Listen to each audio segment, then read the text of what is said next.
Yeah, in honor of Halloween, I got to get a little bit of a shout out to some people in the building. I got a huge sweet tooth, so in honor of Halloween, Miss Jerry Huff, she holds it down downstairs when I walk inside. She's got her bowl of candy right there.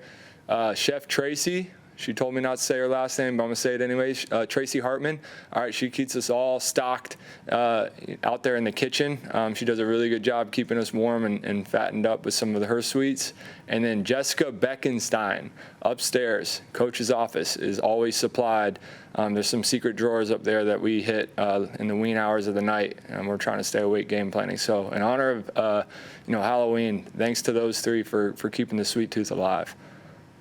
What is your Halloween candy of choice? I do not discriminate. It's the first one available. It really is. But okay, we're not going to let you off the hook. This is like serious journalism here. Top 3 candies if you had to pick. Your desert island candies. Okay, here's an underrated one, Snow Caps. If you're ever in the movie theater, Snow Caps. I was always a Skittles guy growing up, and then Kit Kats. So the combination of chocolate with the little bit of, crunch inside. I think those are my top 3. Best Halloween costume you ever had? Oh, okay. So this goes back to my grandpa. My grandpa was a carpenter, hands-on guy. Every year we had a competition at the local elementary school. And one year he put my head on a table, on a plate. We made a little table, and it was my head like all bloody on a table. That was probably a little later. But my favorite one was I was a tree. And my head was coming out of the hole of the tree, and there's like some squirrels on the tree. It was all like paper mache'd out, and we won the, I think it was like 4th grade like costume competition at the elementary school. So every year we had a little something in the belt. Grandpa spent all year thinking about the plans and getting it going. I feel like I don't have a segue here. What's the scariest defense you ever played against? The scariest defense. Shoot, they all bring their own elements. Honestly, for us, it's just whoever's bringing the exotic looks and popping out. I remember last year we were getting ready for Flores. It was the first game of the year. I think usually when it's the first game of the year, that might be the scariest because you don't have the evidence of what someone's trying to do, necessarily what they want their flavor to be. And last year, Brian Flores was in Minnesota, and he had all the zero packages. He had all the all-up looks, and he showed every single one of them to us, and he only brought zero maybe once or twice. He popped out to every single coverage in the book. So that's like a fond memory for me, being first year as a position coach, trying to teach up all these different looks, and Flores, having all this experience and doing a great job of disguising things, and then almost all of it was pop-out coverage. So he kind of pulled the rug out from underneath us, if you will. So that was a good experience for us, just having that little notch in the belt, just knowing they're not always going to be what they show in the past. All right, floor's open. Hey guys. No, I was just gonna open it. Joe, you got one? Okay, Brad. We saw that Bryce did pretty well against man coverage in this past game. I'm just curious, what are the finer points for him when it comes to improving in that aspect of this game? Yeah, he threw some really good, accurate balls versus tight man match. This is another week where you get a lot of similar coverages. For him, it's just trusting, playing with a platform and being on time. So I think anytime you're trying to rush a throw, and kind of playing from behind with a time clock, then you lose some accuracy. But for him, he was really quick in his progressions last week. So I thought he did a good job getting the ball out on time, which helps him be confident in placing the ball in the right spot. And then Leggett has proven to be really good in the red zone. Is there like an awareness aspect? Obviously he's big and fast, but like from a technique standpoint, where is he really kind of winning in those situations? Yeah, Coach Rob Moore talks about playing with an extension, playing with your hands. Obviously, when you have a 230-pound receiver like him, we have a couple of them that do a phenomenal job of executing what Coach Moore is trying to get done. So you'll see that play from Denver, right? He does a really good job of holding space.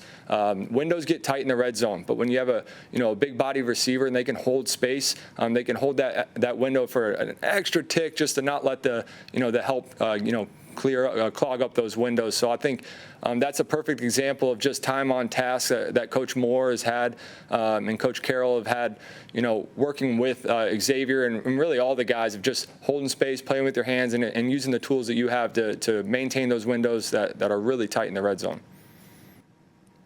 Brad, what did you think about Bryce's downfield shots against the Broncos?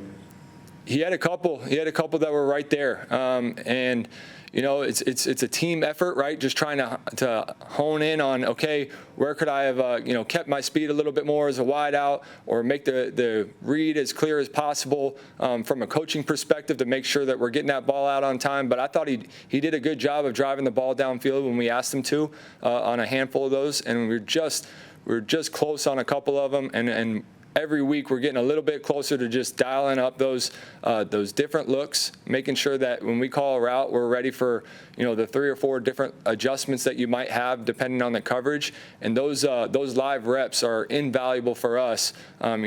Xavier Legette, there was a close miss one to him, but he's got that locked away now of what does it feel like, okay, when I'm coming out of this certain break on a particular route, and where's Bryce expecting me to be? And they're logging all those real reps, and it's only going to continue to climb and get better as far as the execution is concerned.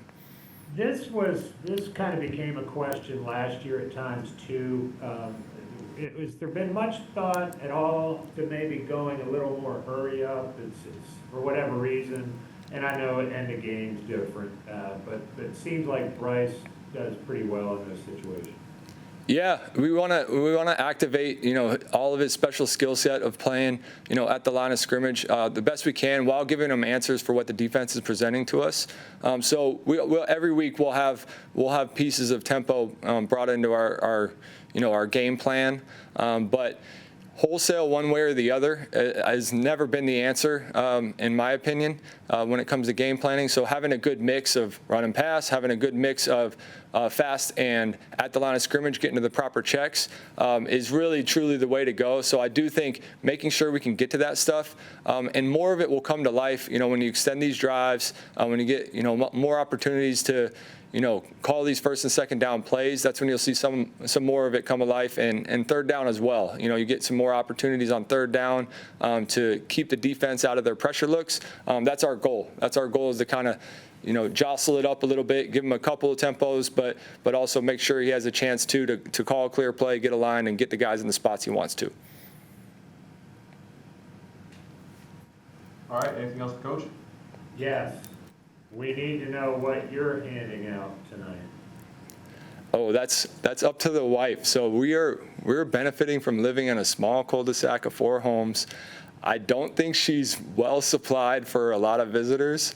So we're kind of banking on being in the little quiet street corner. They're like, oh, Mom and Dad, I don't know if these people are awake, unfortunately. I never wanted to be that house, but we are kind of tucked away. I think you're going to have to remedy that. I'll bring some candy home from Miss Jerry and Tracy. Yeah, you can just leave out a bowl. Just Yeah. leave out a bowl. That's the pro tip. Is if you have She does have a plan for that, but I just don't know what content she's putting in the bowl.